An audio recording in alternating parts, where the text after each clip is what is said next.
Saudara-saudara yang saya kasih dalam Tuhan Yesus Kristus, begitu indah firman Tuhan yang diungkapkan melalui Rasul Paulus dalam 2 Korintus pasal 1 ayat 3 dan 4. Demikianlah ungkapan isi hati dan sekaligus inspirasi yang Paulus terima alami dalam kehidupannya di masa-masa sulit, dan bagaimana ia mampu mengatasi kesulitan itu dan keluar dari kesulitan itu. Di masa-masa dia mengalami penderitaan, bagaimana ia beroleh kekuatan dan penghiburan, dan bagaimana penderitaan itu dapat dilewati atau diatasi. Demikianlah firman Tuhan 2 Korintus pasal 1 ayat 3 dan keempat. Terpujilah Allah Bapa Tuhan kita Yesus Kristus, Bapa yang penuh belas kasihan dan Allah sumber segala penghiburan, yang menghibur kami dalam segala penderitaan kami, sehingga kami sanggup menghibur mereka yang berada dalam bermacam-macam penderitaan dengan penghiburan yang kami terima sendiri dari Allah. Paulus bersaksi kepada saya dan Bapak Ibu saudara-saudariku bahwa Allah Bapa kita, Dia adalah sumber segala penghiburan. Allah Bapa kita penuh dengan belas kasihan. Tak mungkin kita mengalami penderitaan, kepedihan, penganiayaan, kesedihan, kesulitan, dan sebagainya tanpa perhatiannya. Pada saat kita kelemahan, dalam keadaan lemah, lelah, letih, lesu, Dia pasti memberikan kepada kita kekuatan. Pada saat kita mengalami berbagai macam kesulitan oleh karena berbagai macam tekanan dan penderitaan, Dia pasti memberikan penghiburan dan kekuatan kepada kita.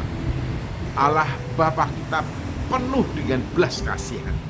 Jadi tidak mungkin kita ditinggalkan, kita dibiarkan mengalami berbagai macam kesulitan tanpa campur tangannya, tanpa pertolongannya, tanpa bimbingannya.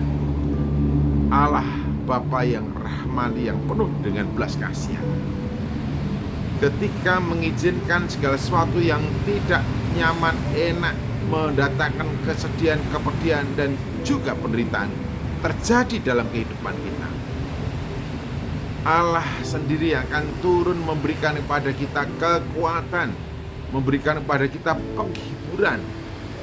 Dan yang lebih elok lagi di sini adalah setiap pengalaman penderitaan yang bisa kita lewati dan mampu kita hadapi dan kita lewati, mendatangkan kekuatan dan hikmat bijaksana kepada kita agar kita mampu memberikan penghiburan kepada orang lain yang mengalami penderitaan juga. Teristimewa untuk orang-orang yang mengalami penderitaan-penderitaan semacam yang kita alami, sehingga kita yang telah mengalami dan bagaimana pertolongan Allah yang kita rasakan dalam kehidupan kita menjadi kekuatan dan hikmat bijaksana kita untuk mampu memberikan penghiburan kepada orang yang sedang mengalami penderitaan sebagaimana dulu yang pernah kita alami terjadi dalam kehidupan kita.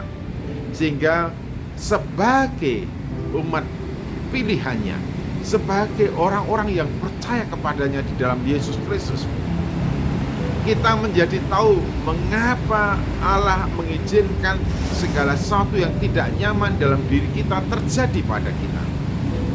Ternyata ini semua mengandung satu perencanaan yang luar biasa dalam diri hidup kita sebagai pelayan dan abdinya, supaya kita memiliki kompetensi, kapasitas, dan kemampuan bagaimana supaya kita mampu memberikan penghiburan dan mendampingi orang-orang yang sedang mengalami kesulitan. Terlebih lagi sebagaimana kesulitan yang pernah kita alami dan bagaimana kita mampu mengatasi dan menghadapi kesulitan itu. Ini sungguh-sungguh luar biasa.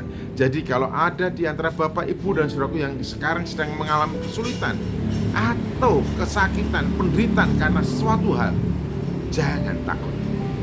Ia sumber penghiburan dan kekuatan pasti akan memberikan kepada kita, kepada Bapak, Ibu, dan saudaraku pertolongan, dan sekaligus memberikan kompetensi, kemampuan, dan kapasitas untuk mampu memberikan pertolongan kepada orang-orang yang sedang mengalami penderitaan khususnya seperti yang pernah kita alami.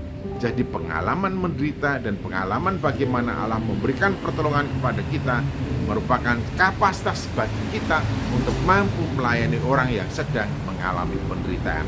Tuhan Yesus Kristus memberkati. Jangan pernah putus asa oleh karena penderitaan yang kau alami di dalam dunia ini.